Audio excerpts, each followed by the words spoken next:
बिस्मिल्लाहिर्रहमानिर्रहीम। सबसे पहले तो मेरा चैनल अगर सब्सक्राइब नहीं किया तो सब्सक्राइब कर लें और साथ लगे बेल आइकन को दबा के ऑल नोटिफिकेशन को ऑन कर दें ताकि मेरी हर नई आने वाली वीडियो का नोटिफिकेशन आपको बर वक्त मिल सके।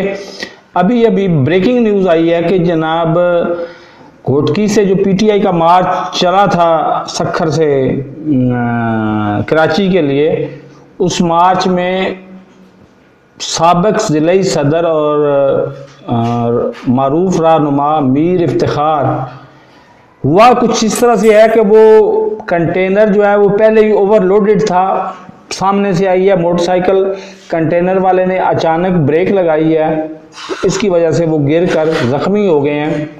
और उनके साथ मीर आदल, क्या नाम है, आदल नाम है, वो अभी हैं और उनकी हालत ख़तरे से बाहर है, वो उनको हॉस्पिटल मुंतकिल कर दिया गया है। जो ही इसके बारे में कोई नई अपडेट आएगी वो आपको बताते चलेंगे। फ़िलहाल इतना ही कि जी मीर इफ्तिखार कंटेनर से गिर के ज़ख्मी हो गए हैं और वो हॉस्पिटल उनको शिफ्ट कर दिया गया है। अल्लाह हाफिज़।